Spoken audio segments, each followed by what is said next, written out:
Du Seigneur Jésus-Christ ou bien de l'enlèvement. L'avènement du Seigneur Jésus-Christ ou l'enlèvement. Alléluia.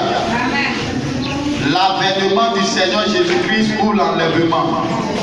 Alléluia. Que Dieu te bénisse. L'avènement du Seigneur Jésus-Christ ou l'enlèvement. Amen. Nous allons traiter une petite partie et puis le dimanche prochain nous allons continuer ce thème. Parce que Dieu doit le décortiquer jusqu'à la fin. Tu vas prendre ta Bible dans le de Matthieu chapitre 24, verset 36 à 42. Quelqu'un me prend 1 Thessaloniciens 3, le verset 13 également. Matthieu chapitre 24. Vous êtes.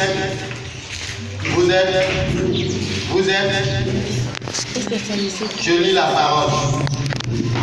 À partir du verset 36, Matthieu 24. Pour ce qui est du jour et de l'heure, personne ne le sait, ni les anges des cieux, ni le Fils, mais le Père seul. Ce qui arriva du temps de Noé arrivera de même à l'avènement du Fils de l'homme. Car dans les jours qui précèdent le déluge, les hommes mangeaient et buvaient, se mariaient et mariaient leurs enfants, jusqu'au jour où Noé entra dans l'arche. Et ils ne se doutaient de rien, jusqu'à ce que le déluge vienne et les emporte tous. Il en sera de même à l'avènement du Fils de l'homme. Alors, de deux hommes qui seront dans un champ, l'un sera pris et l'autre laissé. De deux femmes qui moudront à la meule, l'une sera prise et l'autre laissée. Veillez donc, puisque vous ne savez pas quel jour votre Seigneur viendra. Sachez-le bien. Amen. Amen. Je lis 1 Thessaloniciens chapitre 3, le verset 13. 1 Thessaloniciens 3, le verset 13. Vous êtes. La Bible dit qu'il affermisse vos cœurs pour qu'ils soient irréprochables dans la sainteté devant Dieu notre Père lors de l'avènement de notre Seigneur Jésus avec tous ses saints. Alléluia. Nous parlons, Père, nous te bénissons pour ta parole, parle à ton peuple au nom de Jésus par l'Esprit. Amen. Nous parlons de l'avènement du Seigneur Jésus-Christ. Selon vous, l'avènement du Seigneur Jésus-Christ, c'est quoi? L'avènement du Seigneur Jésus-Christ, c'est l'enlèvement. C'est le jour où Jésus-Christ viendra chercher tous ceux qui vont croire en lui. Mais la Bible dit que ce jour-là, ça va arriver subitement. Ça va arriver pendant que les hommes, plusieurs hommes, sont en train de dire qu'ils ont le temps. Plusieurs hommes sont en train de dire qu'ils n'ont pas encore fini leur jeunesse. Donc ils sont en train de se réjouir. La Bible nous dit que cela était de même du temps de Noé. Lorsque Noé, Dieu avait averti Noé qu'il allait envoyer le déluge sur la terre. La Bible dit que Noé, à son époque, a averti sa génération. Et lorsque Noé avertissait sa génération, les hommes de son époque disaient à Noé qu'il est fou. Alléluia. Amen. Comme aujourd'hui, nous sommes en train d'avertir notre génération. Avant que Jésus ne vienne, les prophètes avaient prédit la venue du Seigneur Jésus-Christ pour la première fois. La Bible dit que cela a mis des années, cela a mis des siècles, cela a mis des millénaires.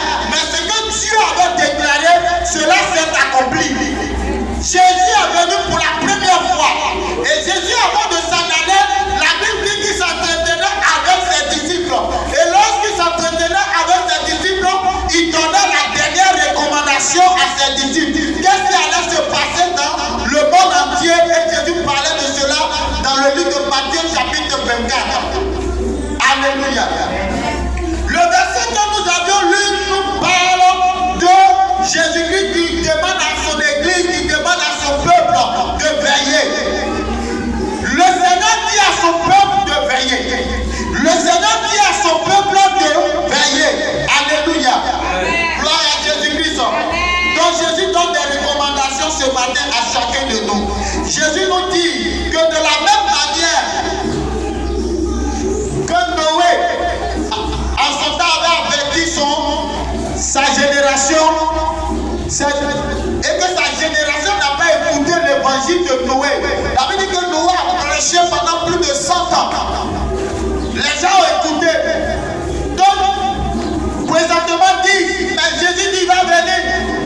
précipite, au moment où tu ne t'attends pas là, c'est là que Jésus va venir. C'est pourquoi ce matin, Jésus t'avertit. Il dit, pour ce qui est du jour et de l'heure, personne ne le sait, ni les anges des cieux, ni le Fils, même le Père seul. Tu ne sais pas quand Jésus va venir enlever l'église. Même les anges ne le savent pas. On se comprend? Mais la Bible dit que c'est le Père seul. Il y a pas un prophète qui va se lever aujourd'hui et puis va déclarer que lui sait quand Jésus va venir. Mais Jésus a donné des signes. Jésus a dit lorsque vous allez voir des guerres, lorsque vous allez voir des bruits de guerre, lorsque vous allez voir la famine venir dans le monde, lorsque vous allez voir le trouble venir sur le monde, son avènement n'est pas loin. L'enlèvement n'est pas loin. C'est pourquoi pour ceux qui vivent mal, qui se sanctifient, le temps dans lequel nous sommes, ce temps est en train d'aller de l'avant. Ce temps est en train d'aller de l'avant. Les prophéties sont en train de s'accomplir. Les prophéties même courent pour s'accomplir. Alléluia. C'est pourquoi toi, enfant de Dieu, tu dois être prêt pour attendre le maître. Amen. Jésus prend l'exemple de Noé pour dire que Noé avertit les gens de son époque. Parce que Jésus savait que les serviteurs de Dieu allaient avertir les gens de leur époque. Jésus savait que d'autres ne vont pas croire. Jésus savait que d'autres vont douter. Jésus savait que d'autres vont s'abuser.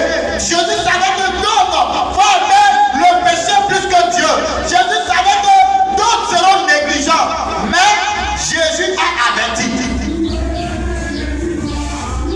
Alléluia. Amen. Il a pris l'exemple de Noé. Et Jésus lui-même dit, lorsque le déluge venait, les gens faisaient quoi? Les gens mangeaient, les gens se mariaient, les gens étaient en train de faire la fête. Donc dit, c'est ma jeunesse. Je fais de ma jeunesse ce que je veux. C'est ma vie privée. Tu n'as pas à me demander ce que je mets chez moi à la maison. C'est ma vie privée. La Bible dit que lorsque le déluge a commencé, Noé est entré dans l'arche avec sa femme et ses 3 enfants ainsi que leurs femmes. Ils étaient 8.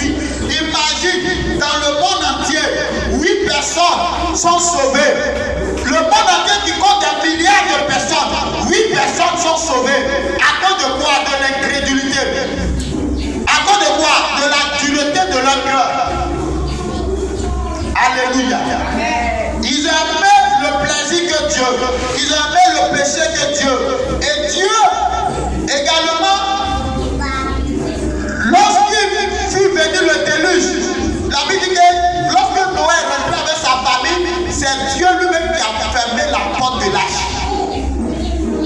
Et quand il a fermé la porte de l'arche, la Bible dit que lorsque l'eau a commencé à monter sur la terre, ses frères, ses hommes, ses amis, les gens de la contrée vont venir taper. Noé, ouvre-nous! Noé! Et puis Noé va leur dire, c'est pas moi qui ai fermé, c'est Dieu qui a fermé.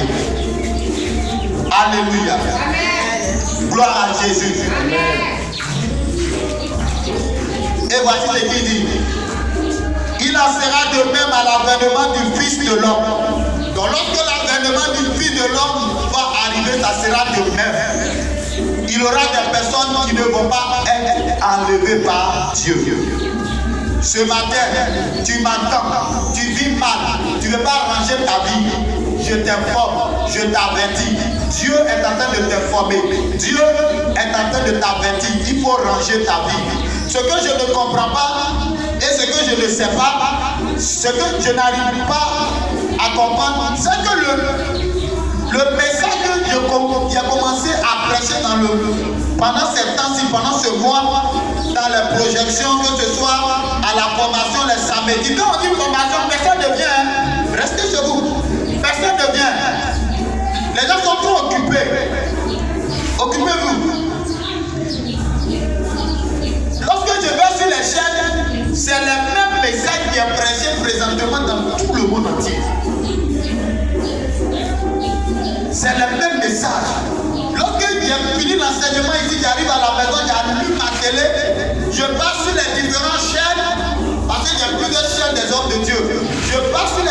c'est le même message. Alléluia. Même si tu n'as pas les yeux spirituels même pour lire, il faut comprendre. Alléluia. La Bible dit alors, de deux hommes qui seront dans les champs, l'un sera pris et l'autre laissé. De deux femmes qui moudront à la main, l'une sera prise et l'autre laissée. Veillez donc puisque vous ne savez pas quel jour. Alléluia. Donc tu dois veiller. La Bible dit que deux personnes seront même dans les chambres.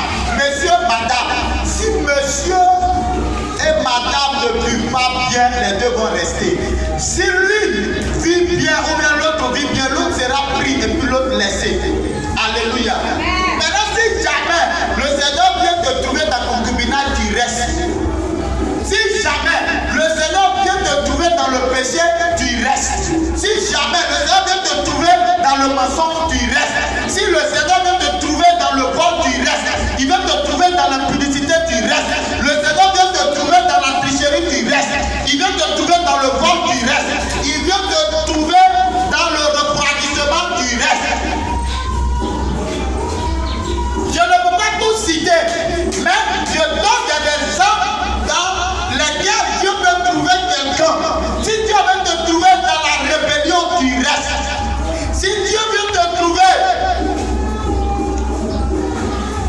dans les assassinats, tu restes. Dans les avortements, tu restes. Alléluia. Gloire à Jésus. Il dit que deux personnes qui seront en train de travailler, elle sera prise. Parce que l'autre, il crée Jésus. Il marche selon la parole de Dieu. Donc s'il crée Jésus, il marche selon la parole de Dieu. Son amour pour Dieu n'est pas refroidi. Il va partir. Il va entendre le son de la trompette. Mais s'il ne crée pas Dieu, il ne va pas entendre le son de la trompette. Alléluia. Alléluia. Gloire à Jésus.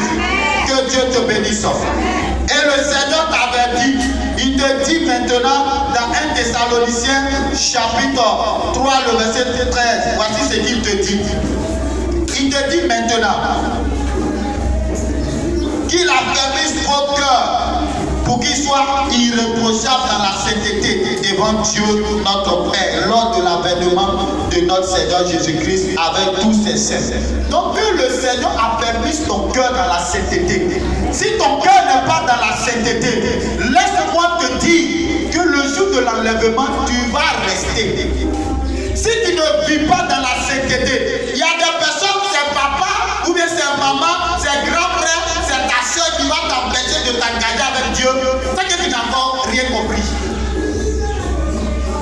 Cette histoire de Dieu là, tu ne viens pas à cause de moi, tu viens à cause de toi-même. Et si tu viens ici, c'est pas à cause de moi tu viens à cause de Jésus. Donc quand Jésus te donne tes prescriptions, il faut respecter, il faut obéir. Alléluia. Amen. Tu ne viens pas à cause de moi, tu viens à cause de Jésus et puis à cause de toi-même ton propre salut. Donc si on te parle, tu penses que la vie s'arrête sur la terre ici là, continue. Après la mort, il y a une autre vie. Alléluia. Amen. Et c'est maintenant que tu te prépares. Lorsque tu viens dans la maison de Dieu, tu te prépares. Lorsque tu donnes ta vie à Jésus, tu es sur le chemin. Mais sur le chemin, si tu vis mal, lorsque l'enlèvement va arriver, tu ne seras pas enlevé. Là, je te l'assure. Moi-même, je me prépare aussi. Donc, tu penses que je n'ai rien à faire et puis courir dans les rues pour annoncer l'évangile. Tu penses que je n'ai rien à faire être ici pour t'enseigner, pour prier pour toi. Tu penses que je n'ai rien à faire. Je me prépare comme ça pendant que je suis en train de servir Dieu. Donc que chacun se prépare.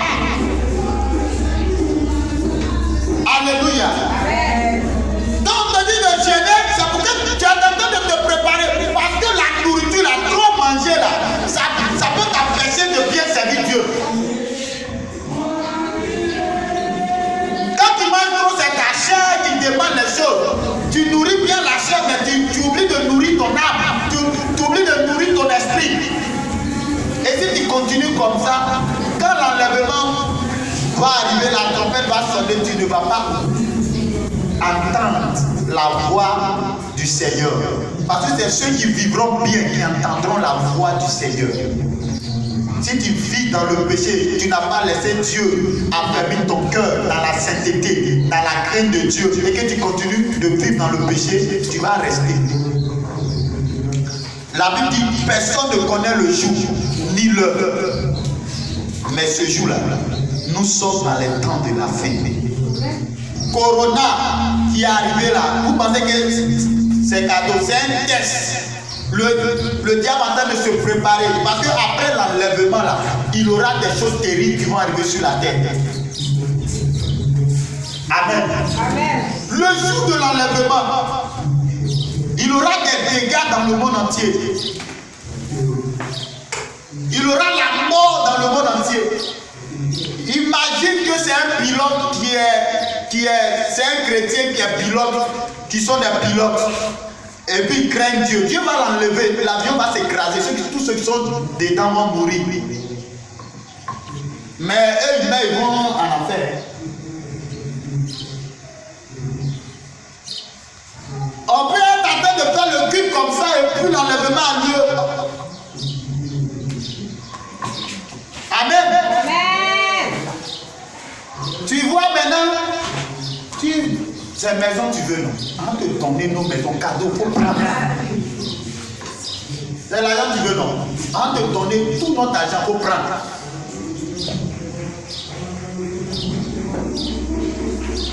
Les garçons tu veux non.